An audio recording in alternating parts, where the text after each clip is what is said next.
Coming up in this episode of In Clear Focus. I think ultimately great qual is about inspiring people to share authentic feelings and thoughts without inhibition. And I found that online tools allow you to do that in a more authentic, more open way than traditional methods. You're listening to In Clear Focus, fresh perspectives on marketing and advertising produced weekly by Big Eye, a strategy-led full-service creative agency growing brands for clients globally. Hello, I'm your host, Adrian Tennant, Chief Strategy Officer. Thank you for joining us. In today's market research, the interplay between technology and human insight is reshaping how we understand consumers and markets. From digital qualitative research methods to the emergence of AI-powered analysis tools, researchers are navigating new opportunities and new challenges in gathering and interpreting consumer insights. Our guest today is at the forefront of these developments. Tom Woodnutt is the founder of Feeling Mutual, an award-winning insight consultancy specializing in online and mobile qualitative research. Tom has been pioneering digital qualitative methods since 2007, developing innovative approaches that combine the depth of traditional research with the authenticity and efficiency of digital tools. Tom has been nominated for the inaugural Wendy Gordon Pioneer Award in recognition of this. Tom speaks regularly at industry conferences and trains researchers to enhance their online qualitative skills. His work spans various sectors, including technology, media, CPG, and retail, collaborating with clients such as Amazon, Google, and UEFA. To discuss the evolution of online qualitative research, I'm delighted that Tom is joining us today from near Salisbury in England. Tom, welcome to In Clear Focus. Hi, Adrian. Great to be here. Well, you've worked in qualitative research for over 20 years and were an early adopter of digital methods. So what initially drew you to online qualitative research? I think the seed was sown from having studied psychology at university, where I learned a lot about human unconscious biases. And so after a couple of years of moderating face-to-face groups as part of the job as a qual researcher, I couldn't help but get that feeling that there was something artificial, quite awkward and unnatural about those types of exchanges, because ultimately you're with this group of strangers, you're all sat around a table. It's a formal viewing facility. There's cameras, microphones, a one-way mirror. Clients are watching and they're hyper aware of all of this. And they can feel the political pressure that you're under as well. And they're very tuned into each other. And I just couldn't shake off that knowledge that as social animals, we can't help but posture in groups and get influenced by what others say. And you know, if someone annoys you, then you might just disagree with them for the sake of it. I'm sure we've all done it. If someone's attractive, you might just agree. And so there's also the fact that people will struggle to remember what they've done when you say, tell me what you did in a certain situation. You know, we're not very good witnesses of our own behavior when it's out of context. So with the rise of Web 2.0 in the mid-2000s, having studied the psychology of computer-mediated communication as well, I started to really believe that there was an opportunity in using blogging software and mobile video to get insight into people in a more intimate way without the influence of others and more in the moment in real world contexts. So you get insights just as people have had an experience in the real world. And don't get me wrong, I do see value in face-to-face group discussions and they do have some unique benefits over online methods. But overall, I found that you can get much more depth, greater authenticity and richer color from speaking with people one-on-one in their natural environment via online text and mobile methods. And I should clarify, I'm not really talking about Zoom-style focus groups, as they suffer very similar threats to their authenticity and they can also inhibit emotional disclosure. I'm talking about using bespoke online qual tools that enable text feedback as well as mobile video, collages and various other tools. The first time I experimented with this was back in 2007. And this was a project that I did for Innocent Drinks. And my friend Hugh Carling, who actually went on to found LiveMinds, which was one of the leading online qual platforms, he adapted WordPress software for us. And he was able to manually convert the videos that people took from the Innocent Village Fete, which was a kind of brand experience event. But, you know, each video was taking an hour to upload. So this really was the old school days before the tech was there to do it in a more automated way as you have now. But what struck me in that project was that one of the most powerful outputs the client said they got was actually from the work we did, where we had a video of a family and a little girl dancing which they thought perfectly captured the spirit of the event. And that was something that was shared broadly around the organization. And it was way more powerful, according to them, than any verbatim they could have got or did get from the focus groups that they also ran there. And that really struck me. And then from there, I moved into a role as digital director at my old agency, Hall and Partners. And my role was dedicated to developing and promoting online qual methods across the organization and the different offices. But then since going solo 15 years ago, this is really something that I've focused on, these types of online qual methods. And I've run lots of training, presented at conferences with case studies, and obviously using them for clients as well. Because I think ultimately for me, great qual is fundamentally about inspiring people to share authentic feelings and thoughts without inhibition. And I found that online tools allow you to do that in a more authentic, more open way than traditional methods. Tom, how has your research approach evolved over time? Yeah, I think it's changed with the times. So there's been three main changes to my method, which have reflected big changes in the world around us. The first one being Web 2.0, social media and mobile, which all kicked off in the mid-2000s. And so this enabled what's often called autoethnographic approaches, where people will share videos, photos, screenshots, text, whatever it is, from a real world context, live as it happens, without the interference of a researcher or any other participants being there.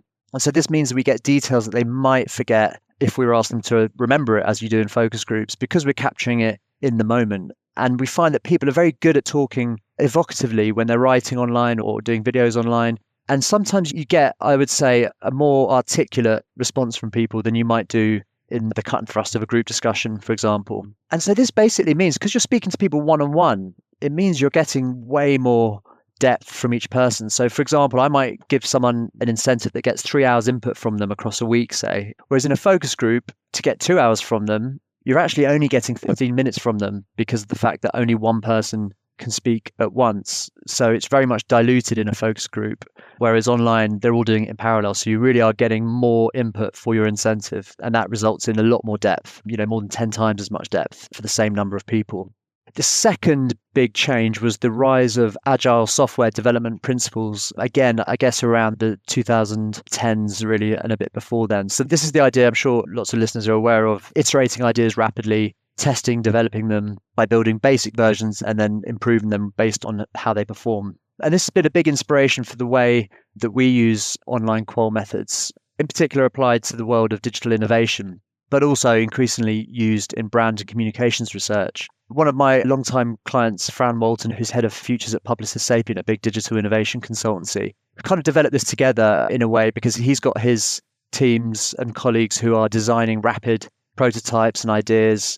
And there isn't much time to go from developing a strategy, getting feedback, developing creative ideas, executional ideas, and then testing that. So we've ended up compressing it into one piece of fieldwork. And that requires a slightly different way of reporting. So for example, a traditional qual timeline might be a case of testing some strategy ideas or going out and exploring the context to build those strategy ideas, going away, doing some creative development, then coming back and testing that creative development. And that's a very linear process and takes a while. Whereas our approach, we combine it. So across a 6-day study, the first few days are strategic exploration into the category, the context, and so on. And then we're feeding back every day into a mural or Miro, whatever it is, the best insights from each day so that the team can then develop the concepts that they've already developed, the draft versions of.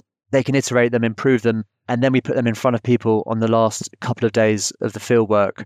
And then again, they can get the feedback from that and improve those ideas further. So essentially, it's crunching a strategic exploration and creative executional ideas development all into one. And since applied that to lots of advertising strategy and creative development briefs for the likes of Amazon and others. And it just means you can work in a much more agile way. You can fine tune what you're doing.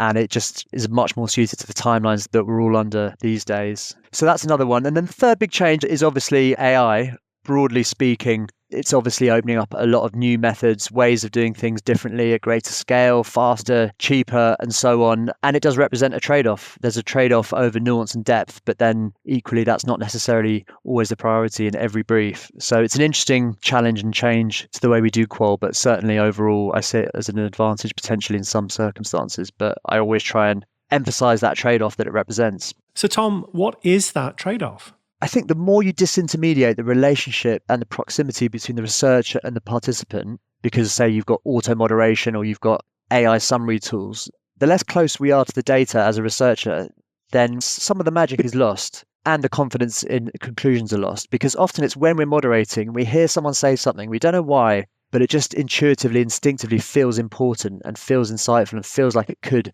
inspire creativity for the client or smart decision making. That's something that you're less likely to experience if you're not the one doing the moderation. If you're just looking at a summary tool, typing in, tell me this, who said that, you're missing out a whole load of data that you're not aware of because you haven't done the moderation. And so I think it comes at a cost. So if you're disintermediating that relationship, then also you're losing a bit of the confidence in the conclusions, because researchers are quite cautious lot. We like to know that we've done our due diligence, we've read the transcripts, we know what was said, we're confident in our version of the truth that we're coming with. And as soon as you're relying on the technology to get you to those conclusions and you're not so close, then I think you lose a lot of confidence and therefore validity as well. That's a really interesting point. Tom, in your experience, what are the key differences between synchronous online focus groups and asynchronous qualitative research methods? So the main difference between online focus groups that are in real time or live, when you've got the likes of Zoom or whatever platform, and you've got 6 or so people for say 90 minutes, effectively just replicating the face-to-face group method. There are advantages in terms of you can see their faces, you can see their reactions to things. That said, it is probably more diluted than you would see when you're in the room with them in person. So in that respect, it's probably a weaker version than face-to-face, in my opinion. There's an advantage in that because you're there talking to them live, you can explain the stimulus, which sometimes can be complex. And also clients can view live. I think that's probably the biggest advantage over the asynchronous methods, because a client can hear firsthand, and sometimes that's really important. But then again, there is this lack of depth because you've got to rush from person to person. You've only got 90 minutes. Only one person can speak at once. So there's only so many probes you can ask. And also people get bored. I mean, we've all spent more time on Zoom calls than we'd probably like in recent years. And people switch off. They go on their phone when you tell them not to sometimes. There's issues there. Plus, it's prone to all those other social force issues to do with groups where they might posture based on someone else. They might be influenced by what someone else says. And ultimately, you run out of time, which might be okay if you don't want to probe much, but I like to dig deep into what people are saying to go further. Whereas asynchronous methods, which quite an annoying word that often means different things to different people, but generally we use that to highlight the fact that it's running over a few days, so it's not in real time. So we might do a question in the morning and they might answer it in lunchtime, or others might answer it in the evening. But each day you're getting that half an hour input from people. But yeah, it's running over a few days. And the main benefits for me really is, first of all, depth. I mean, you get so much more depth because that 3 hours of input you get from someone, or 2 hours, whatever you're paying them an incentive for, you get all of that time. They're not sitting there waiting for someone else to finish speaking. But moreover, the authenticity. So again, the fact they're not influenced by others, the fact that you're getting it in a natural context, a real world context, so they're remembering details they might have forgotten if they were having to remember back, as they would be in a focus group method. You get the multimedia, the color, the video, the pictures they might upload. And then there's that agility we talked about already, the idea that you can go back to people more easily and you can speak to people all around the world. It's very easy to do it internationally. And you've got these instant transcripts as well. So, I mean, yes, you can go and get transcripts. Often people get AI transcripts, which aren't perfect. But here, when people are writing a lot of the answers, you've got an instant set of words which you can put straight into AI summary tools to support you. And yeah, of course, you've got that multimedia content, which it makes reporting a lot more colourful and impactful, which is a key part of doing a good project. Well, you mentioned that online qual can generate significantly more input per participant than traditional focus groups, whether in person or online. How does this impact the depth and quality of insights? There is a logic to the more deeply you speak with someone, the more you probe their answers, the more space you give them to express themselves. The more you look at a topic from multiple angles, the more you're going to learn. So overall, I think this extra depth you're getting is a blessing because you get so much more rigor and detail. You can cover so much more ground. And it's really important in digital innovation projects where there's a lot of nuance and detail that really matters, the pain points. You might be testing quite a few different ideas. So you want that extra time with them. And so there's also a blessing in the confidence it gives you in the findings. You've got all your transcripts there instantly, and often the quality of what they say, because they've typed it out quite often, is a bit more well articulated, well thought through compared to the ums and ahs that we often get when we speak. But the main blessing for me is probably the emotional disclosure, because people are much more open. They're not feeling so judged. They're not aware of other people that are in the project because you can just set it to being private. And so you do get a lot more confessional insights. And often it's those anxieties, those emotional dimensions of people's relationships and experiences where the most useful insights are, because they're the ones that are harder for someone to assume or predict. That said, it can also be a bit of a curse because of that extra depth. You've got more volume of data to get through. Yes, AI can help, but it really isn't doing the same thing as a human can do. And the more you rely on it, it comes at a cost. So ultimately, it does require more consultancy time to moderate and analyze, which is difficult if some clients assume that online is cheaper, and it's not necessarily cheaper when you've got to do a proper job of analysis on it. But overall, I see the benefits certainly outweigh any drawbacks. Excellent. Let's take a short break. We'll be right back after this message. Hello, I'm Alan Barker, the author of The Complete Copywriter, the definitive guide to marketing with words, published by Kogan Page. I'll show you how to exercise your creativity, generate powerful ideas, maintain reader attention, and bring your copy to life. You'll also learn how to develop a coherent content strategy, how to survive as a copywriter, and how to nurture a satisfying career. Whether you're a professional writer already, brand manager, or someone who creates content as part of another kind of job, this book will help you to develop the skills to craft compelling, customer-focused copy. As a listener to In Clear Focus, you can save 25% on The Complete Copywriter when you order directly from Kogan Page. Just enter the exclusive promo code BIGI25 at the checkout. Shipping is always complimentary for customers in the US and UK. I hope my book helps you to become a more versatile, effective, and confident copywriter. Thank you. Welcome back. I'm talking with Tom Woodnutt, founder of Feeling Mutual, about the evolution of online qualitative research. As regular listeners know, we love case studies on In Clear Focus. So Tom, can you explain how asynchronous online qualitative research can lead to authentic insights that we might not get from traditional focus groups? Yeah, one of the main benefits, I think, is the privacy and the fact that you're giving people a space to feedback in their own world, in their own comfortable environment, without a researcher necessarily grilling them. And so one of the earliest examples of this was probably one of the first projects I did, where we were talking to mums about yogurt and the challenge of feeding kids healthy food. And we did focus groups and we did the online private blog space, as we called it back then.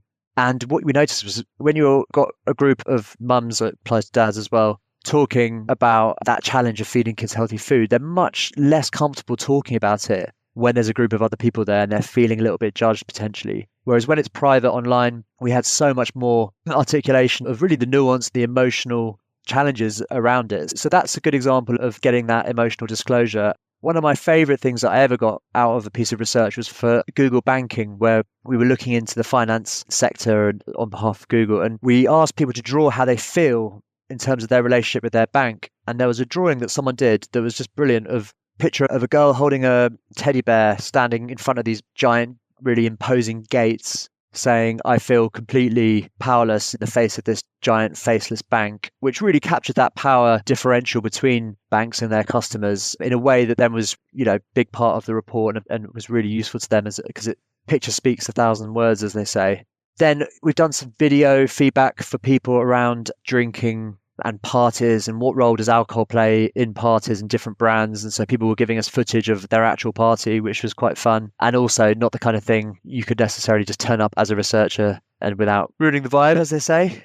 Yeah, another one would be, again, in the context of a real experience, electric vehicles. We got people to talk about how they feel while they're filling up their electric vehicle. And we got a sense of that, I guess, boredom and the wait and so on. And that was to inspire new ideas for gas stations in the US and how they could serve electric vehicles better and make the experience better. So again, something you wouldn't have got unless you sent an ethnography team with a video camera there, which would also perhaps make them a bit self-conscious. So yeah, I think there's lots of ways that you get stuff that you get through that privacy, that intimacy that you have in this method.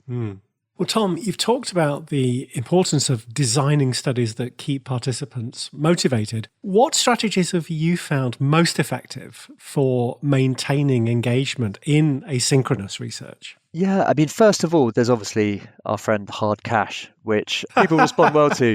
But, it's really important that you're honest about how long it's going to take and accurate. And so I'll often, if ever it does feel like it's going on more, I'll pay people extra to reflect that, because I think it's important to respect their time. But beyond money, I mean, really, you don't want to make it just about these kind of extrinsic incentives. You want to make them feel important, make them feel listened to, give them questions that are more interesting to take part in and to answer than just a boring set of direct questioning. So it could be a creative exercise like imagine you're the marketing director, or draw a picture of how you feel, or how would you spend this budget on if you could split it between these things. Just something where it's maybe role play or more interesting than your average direct question. Because I think it's our responsibility as researchers to engage them and make them feel motivated, because on day 3, they may not come back. It's not like a focus group where they're stuck in the room and they're unlikely just to walk out if they're not having fun, although that did happen to me once.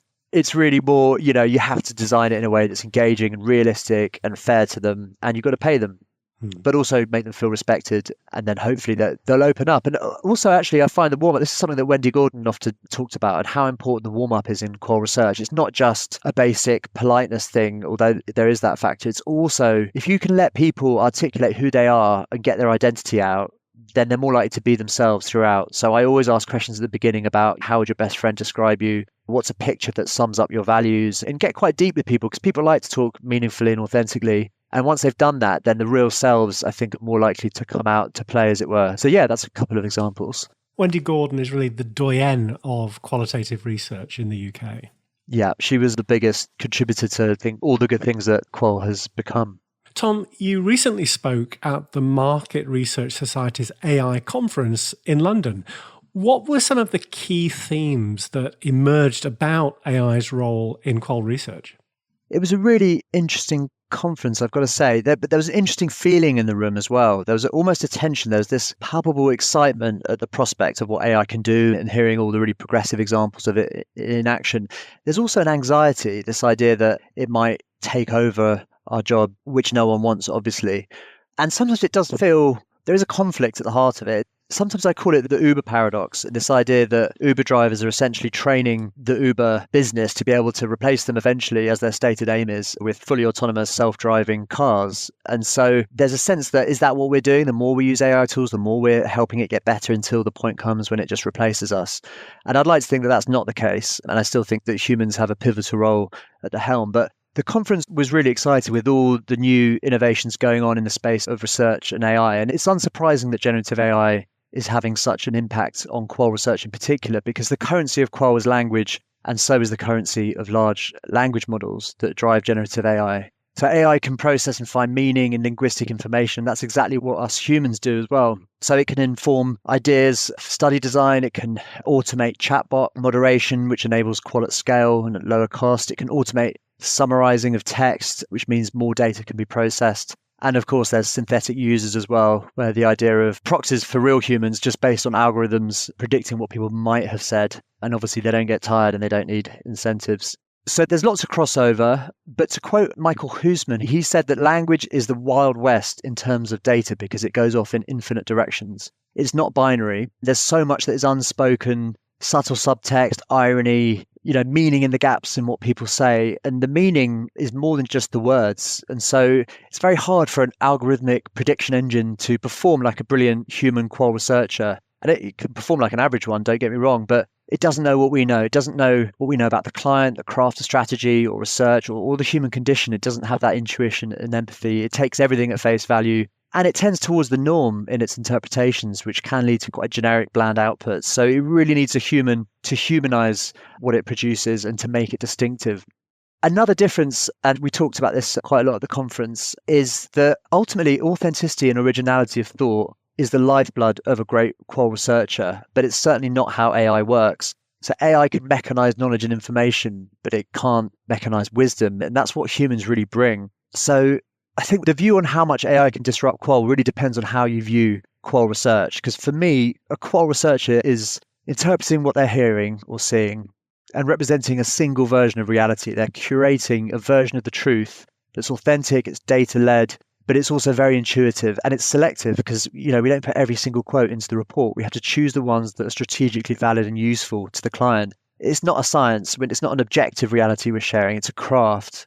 And there's multiple realities we could share, but we pick the version that's most valuable. And that's based on experience, intuition, judgment. And these are things that the AI doesn't have. It's a prediction engine. It just guesses the next word that seems sensible. and it says what it thinks might be plausible, or not what it thinks, but what its, algorithms tell it is likely to be plausible based on the appearance of words in its learning data and so on. It's not as good at understanding intuitively what's going to be inspiring and useful and strategically valid. It's just a tool, but it's a very powerful tool, and it's only as good as the person using it. So I think we are going to see a rise in things like DIY qual, where non-experts are doing more qual research. But I still think it's the trained experts who are best placed to do it better, because we can be the gatekeepers of strategic work. We can judge authenticity. We know which verbatim are authentic. We know how to make insights that are novel, inspiring, and kind of turn that light on when they're heard. So overall, I think, it's a very exciting thing. There is some conflict there. There's a lot of resistance as well from people. They feel very threatened by it and are quite reluctant to try it. Or when they do try it, they're looking at it as if it's me versus them rather than me with AI and what I can do with it. So I think that's the kind of more constructive mindset that I've been trying to take as well. And interesting times and challenging times, but I am optimistic, and I'd like to think that the more people are doing qual, even the non-experts, the more people will realize the true value of true expertise in qual, and hopefully it can actually be a golden age for qual rather than a threat to it. A very positive outlook. Your case study for PureGym demonstrates both traditional online qualitative methods and the innovative use of AI. So could you walk us through that project and what you call the second pressing of insights? Yes, I like the way traditional online qual is together now. Obviously, we've reached that point where online is no longer this brave new frontier, which is refreshing. I thought you'd like that.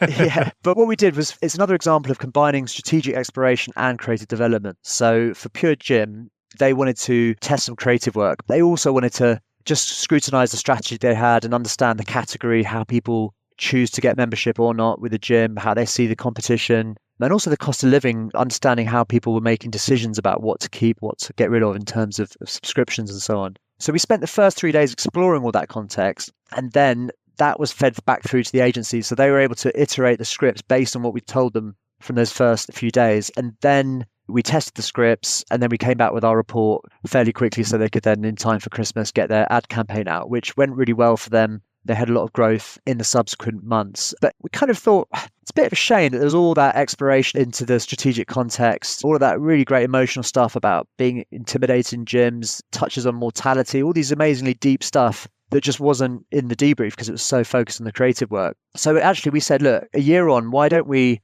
go back over all of that exploration data using AI to make it faster and quicker and ultimately affordable? And we'll pull together a report based on our prompting of the AI to pull out the story and to find the verbatim. And so they gave us a fresh brief that was pertinent for them, all around converting the high awareness that they'd developed through the ads and the successful campaign into actual membership. And we did that. And it was really interesting to realize that actually a lot of these insights you get from people are kind of evergreen. They don't just stop being relevant. Obviously, that doesn't apply in all trend-based research, but there are some fundamental truths that you can find in one point and then go back to at a later point. They're still really useful. And thanks to AI, and we use Coloop, the analysis tool, we got to that much faster and made it possible.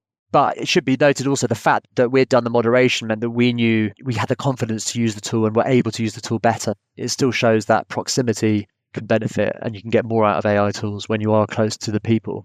Because you'd moderated the sessions, you also knew what to prompt. Yeah, definitely. I think it goes back to that point that if the qual researcher, often the hypotheses we develop happens in the field. The ideas we get for a great angle on reporting doesn't just come as we're reading transcripts. It happens while you're asking questions. And so I think all of that knowledge we had from having asked the questions meant that we were able to know what we were looking for and therefore could get more value through the AI tool. So how do you see the relationship between human researchers and AI tools evolving over the next few years?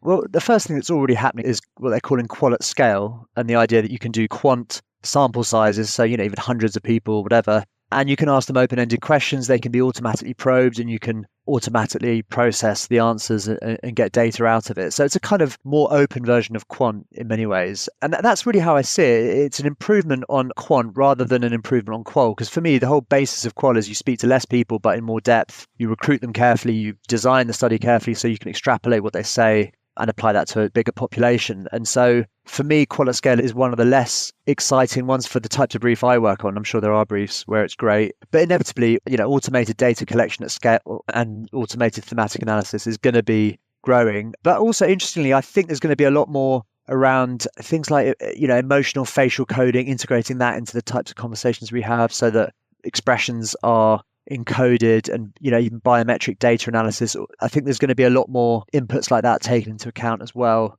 And also, I think making our reports more media rich. So being able to get to faster video edits, films that embed the insights across the organization better because you've had the AI assisted analysis and editing tools. And then, of course, there's synthetic data where you're just using AI to predict what someone might say in response to a question. And I think that's really useful at the upfront stage of a study. So, why not write your discussion guide, get a bunch of bots to answer it based on whoever the sample is. And then that can only help. If you see that, you're like, oh, there's a hypothesis I hadn't thought of. Why don't we ask that question when we commit to the design? And it just gets you a head start before you do the actual study. So I think that's a useful application of it. Yeah, I love that idea of using the synthetic participants before you unleash your discussion guide on the real ones. Tom, what advice would you give to researchers who are just starting to incorporate AI tools into their qualitative research practice? The number one thing is to experiment, because you have to really try it to work out your way of using it, how it complements your style as a researcher, as a thinker. I think being an expert in your organization will help, and then you can share the learnings with others. Communicate the shortcomings of it as well. You don't have to oversell it, but I think get out of that mindset of it's me versus it, as if it's like, oh, let's just prove how humans are better. I'll be safe. I'll keep my job. That's an unhealthy way of looking at it. It's better to think, this is here, this is happening. How can I use my unique skills to get more value from it than someone who didn't have my skills? And when you look at it in that constructive, collaborative, like it's a co-intelligence rather than a threat, I think then you're going to get the most value from it. And also just trying different tools, maybe going to clients and saying, hey, we're going to do this demo. We'll do it for cheap, help fund it. You can get to learn about how AI works as well. And just trying to experiment is really the main thing. I guess if you're talking about younger people coming into the industry, it does raise quite a big challenge, which I don't know what the answer is to this. But I do think that if lots of new researchers who've just come into the industry, if they're given a load of AI tools and told, off you go, I do wonder how they're going to develop those skills of qual, because they are often forged in the heat of the trenches when you're doing your 65th group in Scunthorpe or wherever it is. So I think if you don't have that hands-on experience, I do wonder what you lose, because it's quite a hard-fought set of skills, qual, because you have to go through a lot of conversations, sometimes about stuff that you're not necessarily interested in, sometimes about things you are interested in, but it's a long slog. And the craft of writing a story, working out what's important, articulating it, having the confidence to put your neck on the line with a view, all of these things take time to develop. And I don't know how you do that if you're just given automatic tools, but hopefully, it's something industry can talk about, and we'll find a way through that. I love your idea of AI as a co-intelligence with the human researcher. For listeners who want to learn more about your work at Feeling Mutual or to connect with you, what's the best way to do so? I think LinkedIn is the best place. I put a bit of content out there. The website is another way to get in touch as well, feelingmutual.com. And I'd love to hear from anyone that's interested in what we've been talking about. So drop me a line. And thank you also. And I would urge everyone to check out your other podcasts, because there's several I've been listening to and they're really, really interesting stuff. Tom, thank you very much for being our guest this week on In Clear Focus. Absolute pleasure. Thank you. Thanks again to my guest this week, Tom Woodnutt, founder of insights consultancy Feeling Mutual. As always, you'll find a complete transcript of our conversation with timestamps and links to the resources we discussed on the In Clear Focus page at bigeyeagency.com. Just select Insights from the menu. Thank you for listening to In Clear Focus, produced by Big Eye. I've been your host, Adrian Tennant. Until next week, goodbye.